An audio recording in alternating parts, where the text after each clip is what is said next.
de la communauté. On veut stimuler l'économie locale, l'achat locaux dans une perspective de développement durable. Je ne veux pas être vue comme la madame qui va toujours cogner à la porte pour dire vu tu supportes un projet d'école, mais tu sais, là, on peut aller là et dire regarde, on a besoin de tes bleuets, puis on a besoin de tes choses. Fait que ça va dans les deux sens. On pense qu'avec ce projet-là, qu'on peut réussir à réduire la pauvreté parce qu'on va éduquer les jeunes à se nourrir puis à nourrir leurs proches, puis ça coûte moins cher de se faire des choses à la maison que de l'acheter tout préparé. Puis on pense qu'on est sur la ligne de l'autosuffisance, là. Wow.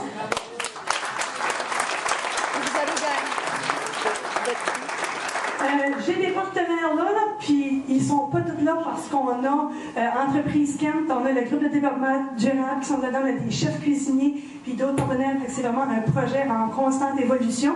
Puis je vais faire une petite parenthèse pour dire que ça fait 4 ans que je suis dans le mouvement de l'école communautaire, puis dès la 2e année, on a M. Serge Larochelle, je peux peut-être venir en avant, Serge, qui est venu à l'école comme bénévole s'intéresser au projet de l'école. Fait on avait fait un projet de première micro-entreprise où on vendait des graines pour le jardin. Fait qu'on a fait ça une année. Il s'est intéressé, il a vu un petit peu ce qui se passait à l'école communautaire. Après ça, il a commencé à travailler pour le groupe de développement durable du pays de Cocagne. 2 ans passés, il a soumis une demande de projet de 30 000 $ d'éco-action pour faire des jardins de la biodiversité sur la cour d'école. Fait qu'il était le coordonnateur de projet. On travaillait ensemble avec tous les élèves. Puis ce matin, on s'est rendu à Fredericton pour aller recevoir le prix d'initiative jeunesse de l'environnement qui est décerné pour les jardins de la biodiversité. Alors, les élèves, ils peuvent venir en avant.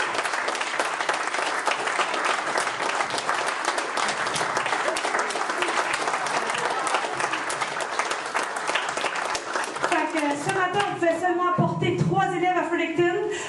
Ils ne sont pas ici ce soir parce qu'on essaie de donner la chance à différents élèves de vivre différentes occasions. On a été dîner à la maison du lieutenant-gouverneur. On a eu une tournée du 1er étage, 2e étage.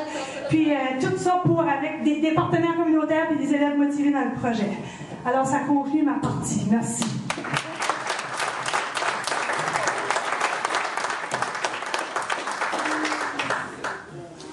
Génial, un gros merci, Mme Rachel, de ta présentation. Je pense que quand Rachel parle d'entrepreneuriat dans une perspective de développement durable, ben, quand on dit s'entreprendre avec conscience, c'est ce que ça représente. Pour moi, ce sera la fin, c'est ma dernière diapositive, mais j'ai 2 mots majeurs à vous dire.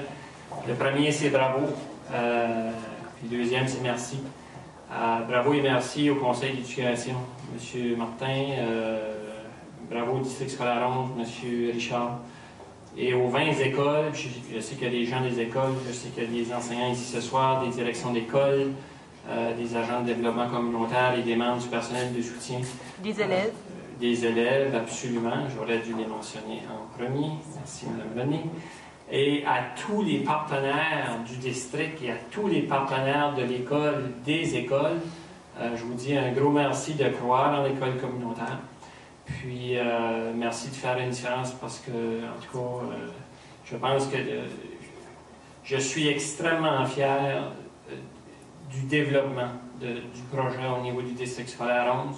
Puis, il y a vraiment une belle énergie autour du projet provincialement. Si vous allez dans les 5 districts scolaires, et vous parlez d'école communautaire, je pense que quand ça a commencé pas avec une mobilisation moins forte qu'elle l'est tout de suite, mais je peux vous dire honnêtement que le projet est bien vivant dans les 5 districts scolaires. Puis je félicite particulièrement votre district scolaire et votre conseil d'éducation et tous les gens qui s'intéressent au projet. Et sur ça, bien, merci.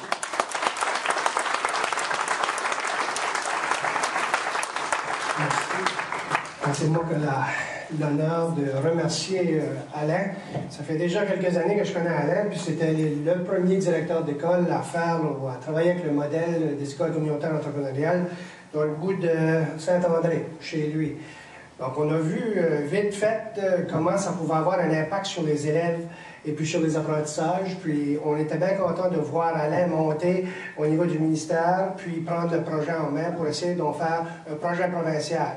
Puis, grâce à Alain, grâce au travail que tu fais au ministère de l'Éducation, c'est sûr que ça nous a beaucoup aidé, nous, ici au district scolaire, à adopter ce modèle-là, puis à le suivre. Donc, je te remercie énormément, Alain, de ta belle présentation qui a certainement éclairé des gens aujourd'hui. Merci.